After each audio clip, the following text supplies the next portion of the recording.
들었으면 좋겠습니다. 성도님을 만나 뵈니까 행복해졌습니다. 인상 쓰시면서 그러시면 안 돼요.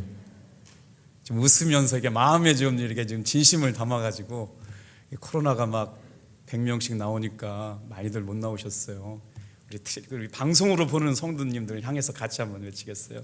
성도님을 뵈니까 행복해졌습니다. 분위기가 훨씬 좋아졌네요. 오늘 저는 출애굽기 7장 1절의 말씀을 가지고 바로 앞에서 신이 되게 한 사람이라는 제목으로 말씀의 은혜를 나누려고 해요. 우리 같이 한번 따라해 주시겠어요? 출애굽기를 알면 인생이 보입니다. 출애굽 사건을 통해서 하나님이 이루시려고 하시는 구원의 경영이 담겨져 있기 때문에 그래요. 혹시 이런 생각들 해보셨어요? 한 달에 월급을 13번 받는 분이 계시대요. 와우, 부럽다. 어떻게 뭘 열심히 잘했길래 한 달에 월급을 13번이나 받게 될까요? 국내 유일의 관점 디자인이라고 소개되는 박용우 씨는 세상에 한 달에 월급을 13번이나 받는데요. 어떻게 그럴 수 있었을까요? 그가 쓴 책 관점을 디자인하라 라고 하는 내용 중에 그의 주장의 말을 들어보니까 이렇게 말합니다. 당연한 것을 당연하게 생각하지 말아라. 보는 것과 아는 것은 다르다. 없는 것인가? 내가 보지 못하고 있는 것인가? 이런 질문을 가지고 계속 자기에게 질문했대요. 내가 지금 보지 못하고 있는 것이 뭔지, 알지 못하고 있는 것이 뭔지, 분별하지 못하고 사는 것이 뭔지를 지속적으로 묻고 물었더니 세상에 어떤 일들이 펼쳐졌대요? 자신의 삶에 관점을 바꾸었더니 그때부터 보이기 시작하는 것들이 보여지더랍니다. 저는 예배 시간을 이렇게 생각해요. 예배 시간은 관점이 바뀌는 시간입니다. 세상의 관점 가지고 살았던 내가 하나님이 보시는 관점으로 해석되는 시간이 예배 시간이 되는 줄로 믿습니다. 오늘 비록 영상으로 예배 드리고 있지만 그 영상으로 드리는 예배 자리에도 여러분 마음을 바르게 하시고 몸을 고추 세우시고 성경책을 피시고 하나님의 말씀에 집중할 수 있기를 주님의 이름으로 축복합니다. 그런 관점으로 오늘 출애굽기 7장 말씀을 좀 읽어보려고 그래요. 바로 앞에서 신이 되게 한 사람 모세. 하나님은 왜 모세를 바로 앞에서 신이 되게 하셨을까요? 제가 오늘 처음 알았네요. 여기까지는 봤는데 반주자까지는 한 번도 설교를 보고 하지 않은 것 같아요. 관점이 바뀌면 은혜가 됩니다. 사랑하는 성도 여러분, 출애굽기 40장 전체를 한 문장으로 정리한 성경 구절이 있어요. 출애굽기 3장 7절부터 8절이거든요. 우리 한번 같이 읽어볼게요. 시작.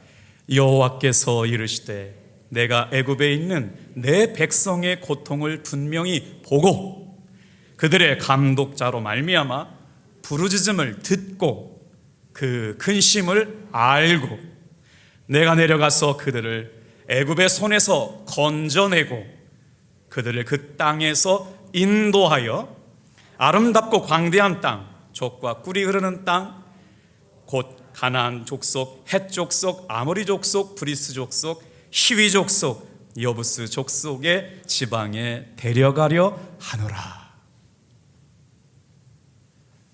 여러분이 성경을 이렇게 읽으면 별로 재미가 없어요. 근데 어떻게, 성경은 재미로 읽는 건 아니지만 뭐냐면 하나님의 관심이 누구에게 집중하고 있느냐? 모세라고 하는 사람에게 집중하고 있습니다. 똑같은 예배를 드리는 것 같지만 마음의 준비가 된 사람, 하나님의 은혜로 살아가겠다라고 하는 고백이 있는 사람, 영과 진리로 하나님 앞에 예배하고 싶습니다라고 하는 간절한 결단이 있는 사람들이 예배하게 될 때 하나님은 그 사람을 사용하시는데 오늘 하나님은 모세라고 하는 사람에게 관심 갖고 계시고 집중해 보고 계세요. 그러니 누가 사용받게 되겠어요? 할 수 없이 모세라고 하는 사람을 하나님이 쓰실 수밖에 없는 거죠. 2022년 여러분, 하나님께서 여러분의 삶을 관심 가져보시고 주목하여 보시고 사용하시는 여러분들 되기를 축복합니다. 그렇게 되길 원하는 사람만 제가 할렐루야 그러면 여러분 아멘 하세요. 할렐루야. 제가 조금 이렇게 좀 큰 소리 내는 게 있어요. 일부 예배 때는요, 똑같은 본문 갖고 설교했더니 얼마나 은혜를 많이 받으시는지 다 깊은 잠에 빠져 계시더라고요. 그래서 조금 텐션을 좀 높였어요. 여러분 7절 8절 읽어드렸어요. 한번 빨간 줄 갖고 보세요. 하나님은 우리를 분명히 보고 계시대요. 이 시간 예배하는 사람을 보고 계세요. 누가 마음의 문이 열려있고 은혜를 사모하는지 보고 계세요. 그 근심과 고통을 알고 계시대요. 그리고 나서 하나님 앞에 부르짖는 기도를 듣고 계신답니다. 은혜 아니겠어요? 하나님 어디 계신 거야? 왜 나를 이렇게 내버려 두시는 거라고 말씀하지 마시고 하나님은 지금 보고 계실 뿐만 아니라 듣고 계시고 나의 삶의 형편을 알고 계시다는 것이죠. 그래서 누가 내려와요? 하나님이 내려오실 수가 없어요. 하나님이 인간에게 직접 내려오면 인간은 죽을 수밖에 없더니 구원의 대행자를 세우셨습니다. 그래서 내가 내려가서 건져내기 위하여 하나님의 구원의 대행자를 세우셨어요. 그 땅에서 그들을 인도하여 아름답고 광대한 땅, 젖과 꿀이 흐르는 땅으로 데려가려 하노라. 예배자는 어때요? 지금은 우리가 이곳에서 예배드리지만 사랑하는 성도 여러분, 우리의 삶은 천국으로 예수님께서 우리의 삶을 이끌어가는 성도의 예배자가 되시길 바랍니다. 그래서 부르셨어요. 천국까지 우리를 데려가게 하시려고. 첫 번째 말씀 다 같이 한번 따라합시다. 하나님은 모세를 구원의 대행자로 세우길 원하셨습니다. 그래서 우리가 출애굽기 말씀을 읽을 때는 어떻게 읽어야 되느냐? 하나님이 사람을 준비시키세요. 그리고 그를 구원의 대행자로 사용하기를 원하셨어요. 바라기는 올 한 해 저와 여러분들이 하나님이 사용하셨던 모세와 같이 준비된 목자가 되어 살아가시기를 축복합니다. 그래서 오늘 말씀은 두 진영의 싸움으로 봐야 돼요. 누구의 싸움이요? 모세와 바로 진영의 영적 싸움이요. 여러분, 교회를 그냥 나온 게 아닙니다. 하나님께서 왜 나를 부르셨느냐? 알아야 신앙이 변화가 되죠.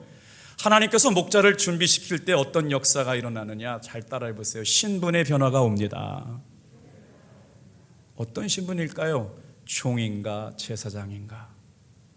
육신의 종, 재물의 종, 정욕의 종, 물질의 종, 이생의 자랑의 종으로 살아가서 세속적인 것이 가득 채워져 가지고 채워지지 않으면 불안하고 염려하고 슬펐던 관점의 사람이 하나님의 능력으로 살아가는 하늘의 신령한 영적인 것을 맛보는 신분의 변화, 가치가 변화된 사람들로 살아가게 하는 것, 이게 예수 믿는 사람들의 특권인 줄로 믿습니다. 여러분은 종이신가요? 아니면 왕 같은 제사장이신가요? 예수를 믿으면 소속이 변화됩니다. 바로에게 속한 사람인가? 하나님께 속한 사람인가? 여러분, 교회 나왔어도 소속이 분명하지 않은 사람은 헷갈리기 시작해요. 왜요? 어디 용한 점쟁이 있다 그러면 한번 점 보러 가고 싶어질 거예요. 여러분, 그러면 안 돼요. 왜냐하면 우리는 우리의 신분이 하나님께 속한 사람이기 때문에 소속을 분명히 하시기를 축복합니다.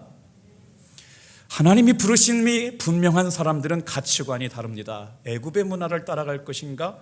하나님의 나라의 가치관을 따라갈 것인가?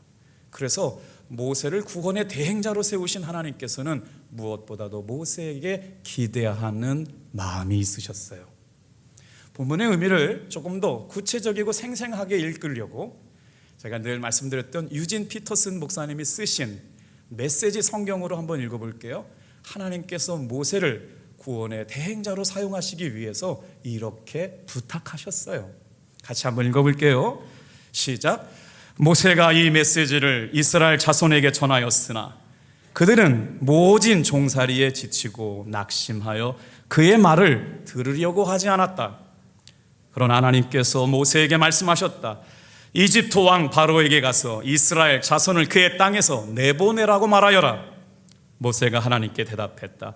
보십시오, 이스라엘 자손도 제 말을 들으려고 하지 않는데 바로가 어찌 제 말을 듣겠습니까? 게다가 저는 말을 더듬습니다. 그러나 하나님께서는 모세와 아론에게 이스라엘 자손과 이집트 왕 바로에게 다시 설명해 주시면서 이스라엘 자손을 이집트 땅에서 인도하여 내라고 거듭 명령하셨다. 무슨 말씀일까요? 한번 모세의 심정으로 이 명령을 좀 읽어볼게요.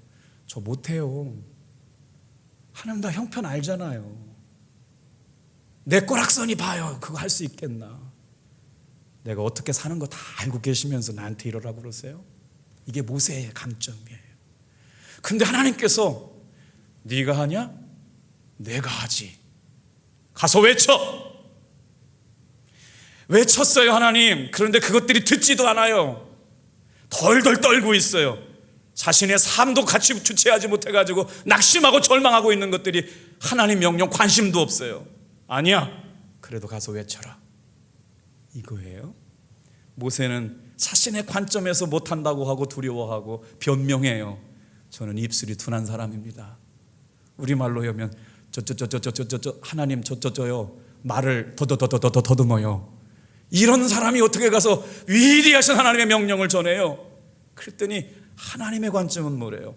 아니다, 가서 외쳐라. 이런 씨름이 오늘 본문 안에 진행되고 있습니다. 자, 이제 본문 말씀 7장 1절 말씀을 같이 한번 읽어보요. 그때 하나님께서는 모세를 바로 앞에 신이 되게 하신답니다. 시작. 여호와께서 모세에게 이르시되 볼지어다 내가 너를 바로에게 신같이 되게 하였은즉 내 형 아론은 내 대언자가 되리니. 내 관점은 못한다는 거잖아요. 불가능하다는 거잖아요. 당대 가장 강력한 힘을 가지고 있는 사람이 누구냐면 파라오로 불리는 사람, 신과 같은 사람, 가장 강력한 권위와 힘과 권세를 가지고 있는 그때의 바로라고 하는 애굽의 왕 앞에서 모세를 어떻게 사용하게 계시느냐. 여기에 신이라고 하는 단어를 밑줄 칠 필요가 있어요. 엘로힘이라는 단어입니다. 구약 성경에서 엘로힘이라고 하는 단어는 전능하신 하나님 앞에 표현할 때 엘로힘 그랬거든요. 그런데 지금 바로 앞에 모세를 어떻게 세우시겠느냐? 전능하신 하나님께만 이름 붙여진 엘로힘이 모세가 되게 하겠다는 거예요. 아멘이신가요? 그래요. 이 말은 무슨 말이냐면 바로가 모세를 바라볼 때 마치 누구처럼 보이게 하시겠다? 하나님을 보는 것처럼 보게 하겠다.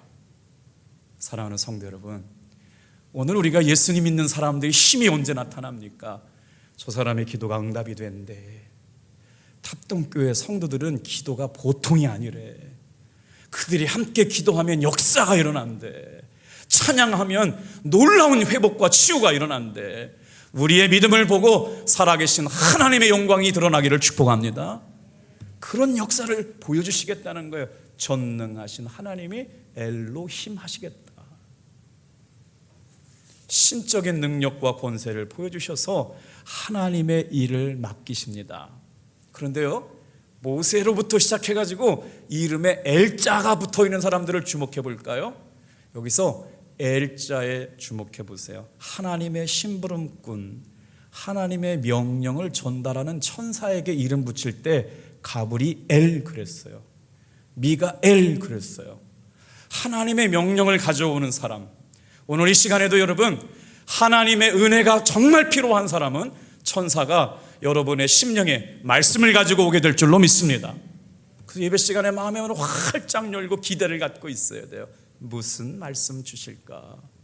무슨 말씀 들려주실까? 선지자의 사명을 감당했던 사람들에게 이름 앞자리에 엘자가 붙었거나 이름 뒷자리에 엘자가 붙어 있었어요. 에스겔, 사무엘, 이스라엘, 엘이야, 엘리, 엘가나. 당대 하나님께서 사용하시기로 작정하셨던 구원의 대행자의 삶을 살았던 사람들에게 이름에 엘자를 붙여주셨어요. 무슨 말인가요? 강력한 힘을 가지고 있는 통치자, 신과 같은 절대적인 권능을 가지고 있는 바로의 땅 앞에 살고 있는 사람들임에도 불구하고 너는 하나님이 주시는 능력 가지고 살아가는 사람이다. 하나님이 공급해 주시는 힘 가지고 살아가는 사람이다. 너는 하늘에 속한 사람이다 라고 하나님께서 모세를 바로 앞에 신과 같은 존재로 서게 하셨다. 오늘 사랑하는 성도 여러분, 삶이 어렵고 힘들어도 우리는 땅을 밟고 살지만 하나님의 능력으로 하늘에 속한 사람답게 살아가시기를 축복합니다. 그래서 하나님의 능력을 강하게 모세에게 기름 부어주셨어요. 어떤 권위보다도 강력하게 뛰어나게 모세를 사용하시겠다는 것이죠. 자, 두 번째 말씀을 좀 묵상해 볼까요? 그러므로 다 같이 따라해 보세요. 우리가 엘이 되어야 합니다. 여러분, 이 말씀을 잘못 따라오면 목사님 지금 이상한 설교하고 있나 아닌가 헷갈릴 수가 있어요. 엘이라고 하는 것은 하나님의 능력 엘로힘에 붙여졌다는데 내가 그런 사람이 될 수 있나? 제가 이 말씀을 준비하다가 정말 무릎을 딱 쳤어요. 성경에 뭐라고 말씀하시느냐? 다 같이 한번 따라합시다. 하나님의 말씀을 받은 사람들이 신이다. 믿으시면 아멘. 오, 이상한 소리 하시는 거 아니에요? 어떻게 사람이 신이 돼요?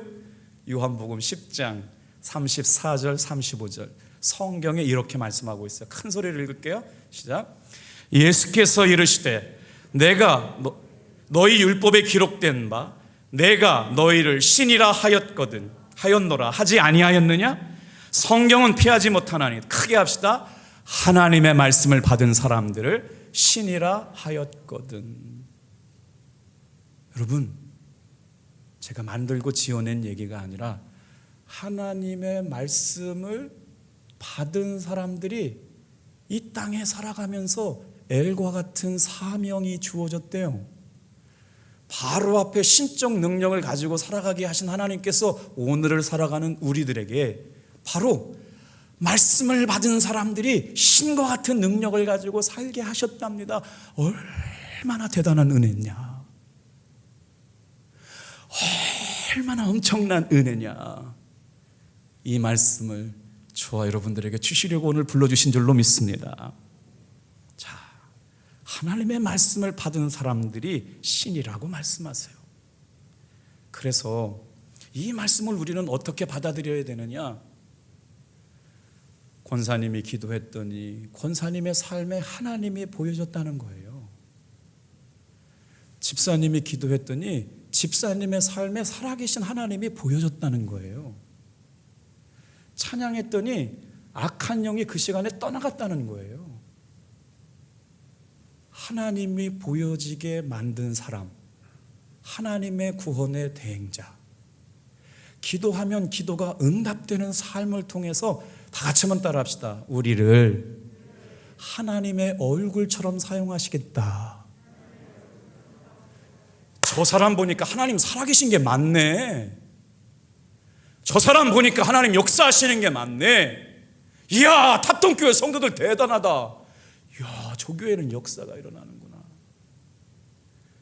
오늘 이 예배 가운데 하나님의 충만한 영광이 있기를 축복합니다. 오늘 저 앞에 앉아있는 청년 이름이 영광이에요. 집사님이 되시는 선민이 형제가 전도하셔가지고 우리 교회에 등록을 하시고 이제 4주의 양육 과정을 거쳐서 교회를 나오셨는데요. 제가 그랬어요. 믿고 그냥 이름이 영광, 그래서 제가 그랬어요. 하나님의 영광을 우리에게 보여주시려고 영광이를 보내셨구나. 영광에다가 영광이라고 하면 좀 그렇다. 영광님을 보내주셨네요. 얼마나 효자인지 아버지가 간 수술을 받으셔야 됐답니다. 형제들이 여럿 있었지만 아버지 간은 내가 드리겠다고 고백했대요. 그리고 나서 조건 없이 정말 기쁜 마음으로 자신의 간을 반절 떼어가지고 아버지께 드려서 아버지도 건강하게 사시고 본인도 이렇게 예수 잘 믿는 청년이 되었답니다. 하나님의 살아계심을 드러내는 영광의 종으로 살게 되기를 축복해 주시길 바랍니다. 자, 그래서 어떻게 우리가 하나님의 영광을 드러내는 구원의 대행자로 살아갈 수 있을까? 지금부터 말씀드리는 말씀은요, 여러분 다시 리플레이에서 듣고 말씀을 암송하셨으면 좋겠어요. 성경을 4-5구절을 외울 텐데 아무리 누가 뭐라고 그래도 흔들리지 않는 구원의 확신을 갖게 하는 말씀들을 몇 구절 암송해야 되는데, 데살로니가전서 1장 5절 말씀 먼저 읽을까요? 우리가 어떻게 하나님의 얼굴을 같은 사람으로 구원의 대행자 같은 삶을 살아갈 수 있을까? 여러분 먼저 읽겠습니다. 시작. 이는 우리 복음이 너희에게 말로만 이른 것이 아니라 또한 능력과 성령과 큰 확신으로 된 것임이라. 우리가 너희 가운데서 너희를 위하여 어떤 사람이 된 것은 너희가 아는 바와 같으니라. 그러니까 무슨 말이냐면, 예수를 믿고 교회를 다닌다고 했을 때 어떻게 다녀야 되느냐? 다 같이 한번 따라합시다. 능력과 성령과 큰 확신을 가지고 다녀라. 무슨 말이에요? 예수 믿기로 결단하였다면 성경 안에서 무엇을 가르쳐주고 있는지, 예수 믿는 사람은 어떻게 살아야 되는지 알고 교회 다녀라, 이런 거예요. 그래서 오늘 구원의 대행자로 살아가는 탑동교회 성도들 한 사람 한 사람이 되기를 바라는 마음으로 다 같이 한번 따라하겠습니다. 성도의 3가지 확신, 정말 중요한 말씀을 나누려고 그래요. 우리가 정말 하나님의 구원의 대행자로 하나님의 얼굴 같은 왕 같은 제사장의 삶을 살기 위해서 3가지 3대 확신이 있다는 것이죠. 자, 먼저 한번 따라해 보겠습니다. 첫째로 예수를 믿음으로 구원받았다는 확신입니다. 자, 에베소서 2장 8절 말씀 같이 읽겠습니다. 시작. 너희는 그 은혜에 의하여 믿음으로 말미암아 구원을 받았으니 이는 너희에게서 난 것이 아니요 하나님의 선물이라. 여기서 은혜라고 하는 단어를 설명해 볼게요. 은혜라고 하는 단어에 3가지 의미가 있어요. 첫째, 선물. 둘째, 공짜. 셋째, 기쁨. 그러니까 예수를 믿음으로 말미암아 구원을 받게 된 사람들의 삶이 어떻게 되느냐? 공짜로 구원을 선물 받았대요. 그런데 그 마음이 어떠냐? 선물로 받았기 때문에 하나님께서 엄청난 기쁨을 부어주신대요. 구원의 확신이 있는 사람들은 말이에요, 예배 때마다 하나님이 주시는 기쁨이 예배 시간에 넘쳐나게 되기를 축복합니다. 교회 나왔는데 기쁘지 않다? 여러분과 예수님과의 관계를 점검해 보셔야 합니다. 나는 정말 구원받았나라고 하는 믿음의 고백이 있어야 돼요. 구원받은 사람은요, 이 은혜와 감격을 주체할 수가 없어요. 그래서 오늘 이 시간 하나님이 구원의 대행자로 살게 하시는 사람들에게 주시는 은혜를 정리해 드리려고 그래요. 다 같이 한번 따라합시다. 믿음으로 구원받은 확신 안에 거합시다. 그래서 자, 믿음으로 구원받았다라고 하는 것이 신앙의 출발점이에요. 근데 오늘 교회 처음 나오신 분이 계세요. 어떻게 구원받을까요? 오늘 이 시간 예수를 믿음으로 말미암아 구원받습니다. 그런데 성경은 뭐라고 그러느냐? 에베소서 2장 8절 말씀 다시 읽어볼게요. 은혜로 이미 구원을 받은 사람들이 있는데 구원받았다라고 하는 것이 도대체 무엇을 의미하는지 에베소서 2장 8절을 읽어볼게요. 시작.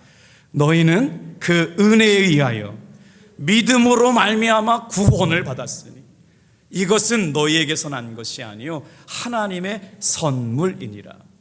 그러니까 하나님께서 구원을 선물로 주시려고 그래요. 조건이 있어요. 누구에게 주시냐고요? 믿음이 있는 사람에게. 교회를 나온다는 것은 그냥 교회만 다닌다는 것이 아니라 예수를 주님으로 믿는 믿음의 고백부터 구원이 시작돼요. 사랑하는 성도 여러분, 그래서 우리가 꼭 기억해야 될 말씀이 있습니다. 요한복음 5장 24절이요. 같이 또 읽어요. 시작. 내가 진실로 진실로 너희에게 이르노니 내 말을 듣고 나 보내신 이를 믿는 자는 영생을 얻었고 심판에 이르지 아니하나니 사망에서 생명으로 옮겨졌느니라. 구원이 언제 일어났을까요? 듣고 믿었을 때에.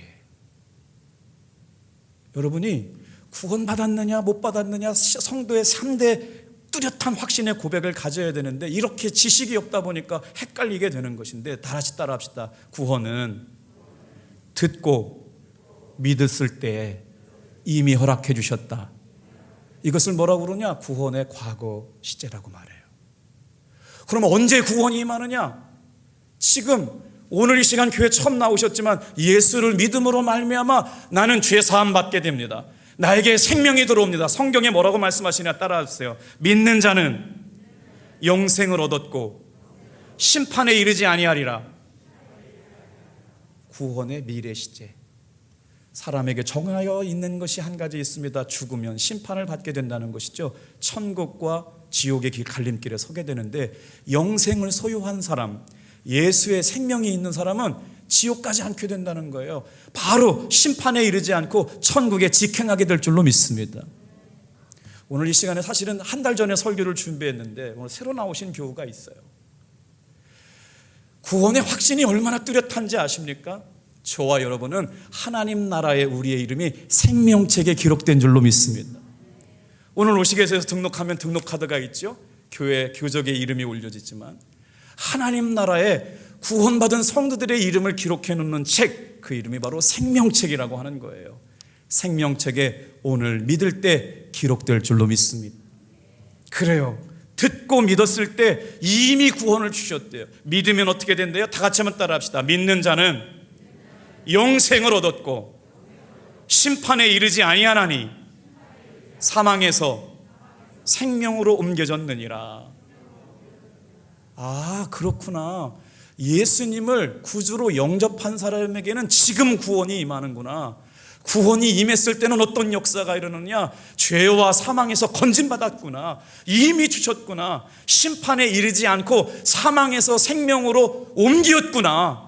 예수님께서 십자가에 돌아가셨을 때 우리에게 주신 은혜임을 믿으시길 바랍니다. 이게 믿어지는 게 구원의 확신이에요.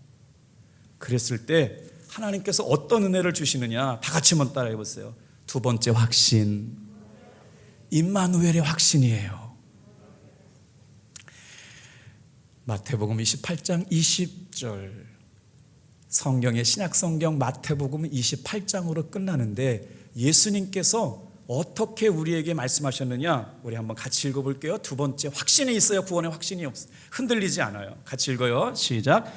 내가 너희에게 분부한 모든 것을 가르쳐 지키게 하라. 볼지어다 내가 세상 끝날까지 너희와 항상 함께 있으리라 하시니라. 여러분 지금 무슨 말씀의 맥락에서 이 말씀을 읽고 있는지 잘 따라오고 계시죠? 하나님이 저와 여러분을 구원의 대행자로 세우셨대요. 하나님의 살아계심을 보여주는 엘과 같은 능력의 사람들로 세우셨는데 내가 무슨 능력 가지고 살아가요? 흔들리지 않는 3대 확신.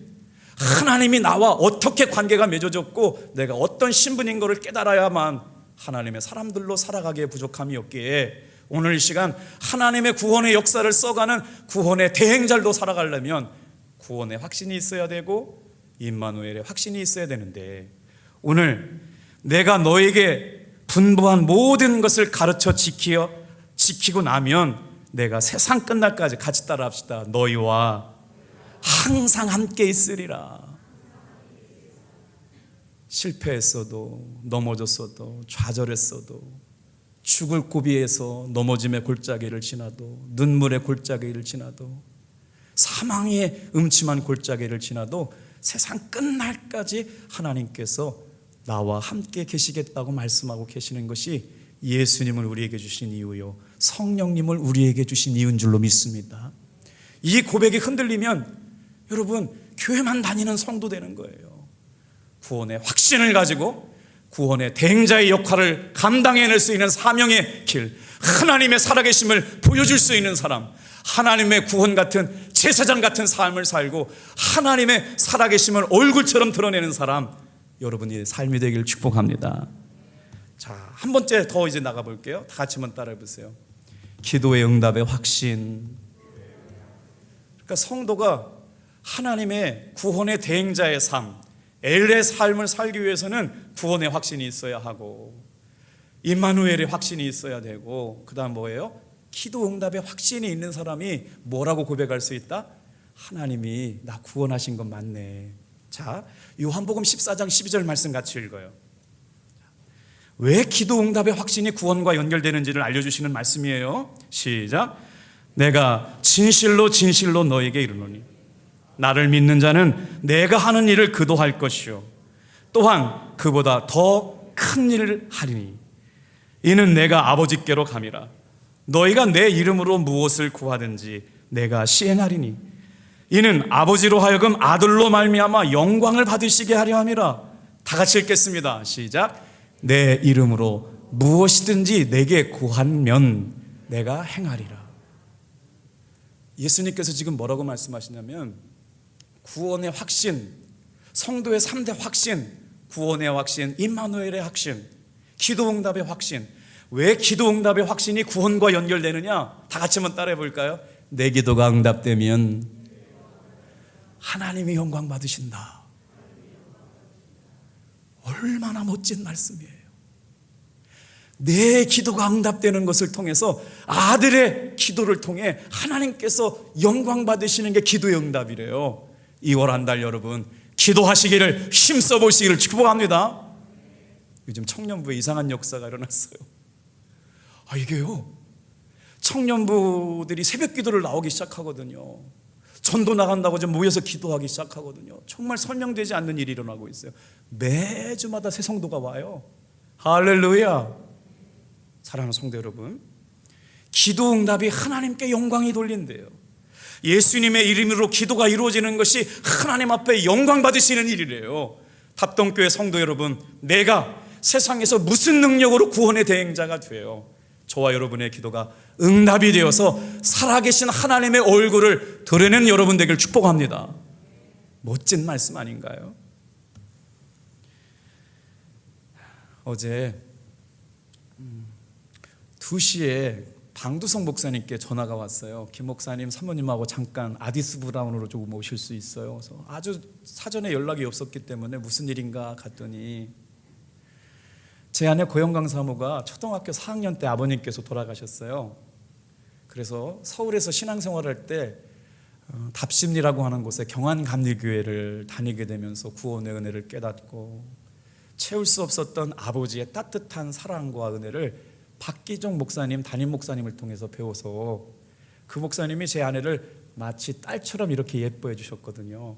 근데 오늘 당진감리교회가 응급주의를 지키면서 박기종 원로 목사님을 초대해서 말씀을 듣게 돼서 방두성 목사님하고 사모님하고 박기종 목사님 내외가 이렇게 차를 마시고 있는데 그 어떻게 그렇게 된 사이냐 물어봤더니 방두성 목사님을 신학교 보내주신 목사님이 제 아내 모교의 담임 목사님이세요. 조금 복잡해졌죠? 이해는 하셨죠? 방두성 목사님이 어렵게 공부하시면서 준비하실 때 주의종의 길에 들어설 수 있도록 인도해 주신 분이 제 아내를 양육하고 말씀으로 가르쳐 주셨던 박기종 목사님이어서 같이 잠깐 이런저런 말씀을 나눴어요. 이제 교회에 중요한 일이 있어서 돌아오려고 그러는데 80이 넘으셨고 90을 향하여 살아가시는 어른께서 이렇게 말씀하세요. 내 기도가 응답돼서 너무나 감사하다. 김 목사야, 고영강 사모야, 하루아침 매일 아침 한 번도 너 이름을 불러가면서 기도하지 않은 날이 없다. 나는 너희가 잘 해낼 거라고 믿었어. 고맙다. 눈물이 앞을 가렸어요. 사랑하는 성도 여러분, 누군가 믿어주고 아침마다 기도해주는 사람, 그 기도가 응답이 되어지기를 여러분 확신하며 사시길 바랍니다. 평생 잊을 수 없는 고마운 사람, 예수 믿는 사람에게 구원받은 확신이 뭐예요? 기도가 응답되는 걸 통해서 구원의 확신을 갖게 된다는 거예요. 오늘 여러분은 누가 기억해 주는 분이 있나요? 누가 기도해 줄 사람이 없어요? 여러분, 그러면 당신이 누군가를 위해서 기도해 주시는 분 되시기를 축복합니다. 하나님께서 구원의 대행자로 살게 하시려고 모세를 준비시켰어요. 마지막 말씀입니다. 준비는 길고 사역은 짧게 하셨습니다. 우리 7장 7절 말씀 같이 읽어볼게요. 시작. 그들이 바로에게 말할 때 모세는 80세였고 아론은 83세였더라. 세상에 출애굽기 40장 가운데 모세의 일대기를 따져보면 80세 이전에 기록된 성경 말씀 출애굽기는 1장과 2절, 80세 이후의 삶을 기록해낸 말씀이 3장부터 40장까지. 그러니까 모세의 삶은 40년 왕자로 살다가, 애굽의 왕자로 살다가 쫓겨나가지고 미디안에 나가가지고 40년 동안 준비했으니까 토탈로 따져보면, 인생의 긴 그래프로 보면 80년을 준비시키시고 40년 사용하셨어요. 예수님의 33년의 공생애를 보면 30년 동안 준비하시고 공생애 사역은 3년 동안 하셨어요. 여러분, 아직 늦지 않았습니다. 80세도 하나님께서 위대한 사명을 이루실 줄로 믿습니다. 2월 한 달 새롭게 하나님 앞에 기도하면서 일어서시기를 주님의 이름으로 축복합니다. 다시 시작할 수 있어요. 그러면 길이 열리고 환경이 열리고 위대한 출발점이 될 줄로 믿습니다. 다 같이 한번 따라합시다. 준비는 길게 하시고 사역은 짧게 하셨다. 하나님은 모세를 바로 앞에 신이 되게 하시고 80년 동안 준비시키신 다음에 40년 구원의 역사를 이루셨고 120년에 그를 데려가셨어요. 여러분, 80세에 하나님의 구원의 역사를 이루어가는 사람이 되었다. 아직 늦지 않았습니다. 2월 한 달 새롭게 꿈꾸며 도전하게 되기를 축복합니다. 책 한 권 소개하고 마칠게요. 임동수라고 하는 선교사님이 계시는데, 저 선교사님을 많은 분들이 존경하세요. 좀 젊게 생기셨잖아요. 아마 제 나이 또래 좀 되신 것 같아요. 파라과이 선교사님이신데 최근에 책을 내셨어요. 녹슬지 않고 닳아 없어지길 원합니다. 파라과이로 선교 간 지 몇 년 됐느냐? 19년 됐대요. 19년 됐는데 이분이 뭐 했느냐? 교회를 200개나 개척했답니다. 이때 막 놀라셔야 되는데, 뭐 200개 정도를 껌으로 하시니까 이게 무덤덤하잖아요. 19년 동안 200개를 개척했대요. 온몸을 바쳐 자신의 삶의 한계점에 이르도록 주님의 말씀에 전적으로 순종하며 살았던 임동수 선교사님이 이렇게 고백합니다. 왜 하필 파라과이로 가셨어요? 제 자신은 믿음과 의지가 너무 약해서 다시 돌아올래야 돌아올 수 없는 먼 거리가 파라과이라 파라과이로 갔습니다. 내 힘 아니고 내 능력 아니고 하나님의 능력, 하나님의 권세, 하나님의 힘, 하나님의 능력으로 전적으로 임계점에 다다를 때까지 절대 순종하고 절대 믿음으로 고백했더니 19년 동안 200개나 교회를 개척할 수 있는 수많은 영혼을 주께로 인도하는 구원의 대행자 삼으셨답니다. 사랑하는 성도 여러분, 우리도 여러분 구원의 확신을 가지고, 임마누엘의 확신을 가지고, 기도응답의 확신을 가지고, 주님 썩어 없어져 마는 인생 되는 것 아니라 하나님 앞에 불꽃처럼 쓰임받는 사람들 되게 도와 주옵소서. 다 같이 한번 따라합시다. 주여, 구원의 얼굴을 보게 하여 주옵소서. 누구 통해서? 나로 하여금요. 왕같은 제사장의 삶을 살게 하여 주옵소서. 하나님이 모세를 바로 앞에 신이 되게 하셨던 것처럼 우리 답동교회 모든 성도들이 당전 안에서, 삶의 자리에서, 직장에서 살아계신 하나님을 증거해내는, 보여드리는, 나타내는 귀한 종들 되기를 축복합니다. 기도하겠습니다.